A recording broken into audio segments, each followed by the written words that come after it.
Samsung had big plans to stop using Qualcomm's Snapdragon chips and switch completely to its own Exynos processors for future flagship phones. For a while, it looked like the Galaxy S26 would be powered by the new Exynos 2600 chip, but now, things are changing again. New reports say Qualcomm might not raise the price of its upcoming Snapdragon 8 Elite Gen 2 processor, and that's a big deal for Samsung.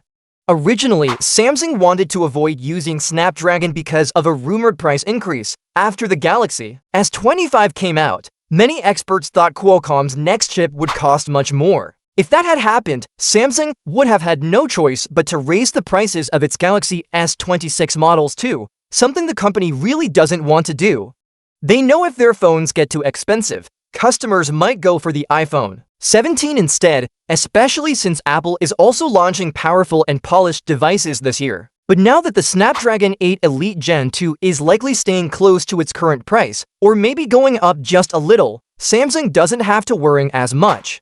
If their Exynos 2600 chip isn't ready in time or doesn't perform well enough, they have a solid backup option. The Snapdragon chip is not only powerful and efficient, but also cheaper than expected.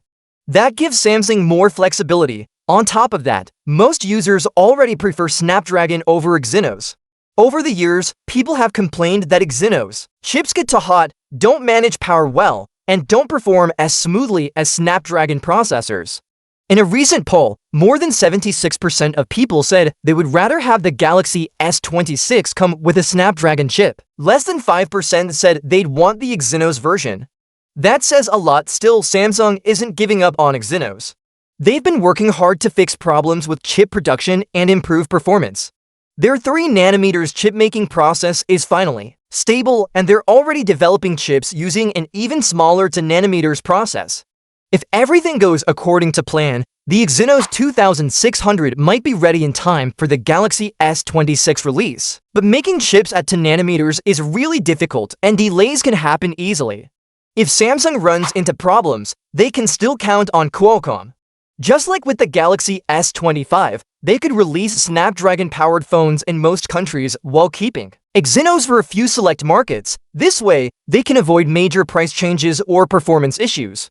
Meanwhile, Apple is also facing its own problems. The iPhone 17 series will use 3nm chips made by TSMC, and Apple hopes to use 10nm chips in the future. But political tensions and talk of new tariffs could affect their production. If the US government pushes Apple to move more production to the US, costs could go up. In that case, even if Samsung uses the more expensive Snapdragon chip, their phones might still end up costing the same or even less than iPhones. At the end of the day, Samsung is in a better position now. Whether Exynos is ready or not, they have to solid choices.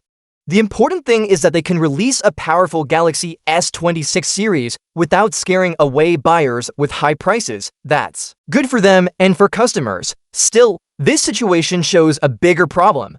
No matter which chip company runs into delays or raises prices, the one who suffers most is the customer. If a chip isn't ready, the phone might get delayed. If costs go up, the price of the phone does too. Either way, it's the user who pays more or gets a worse experience. For now, all eyes are on Samsung. If the Exynos 2600 chip turns out great and is ready on time, Samsung might finally break free from Snapdragon. But if not, they're lucky to have Qualcomm's Snapdragon 8 Elite Gen 2 as a strong, trusted backup. And based on what people actually want, going with Snapdragon might even be the smarter move in the long run.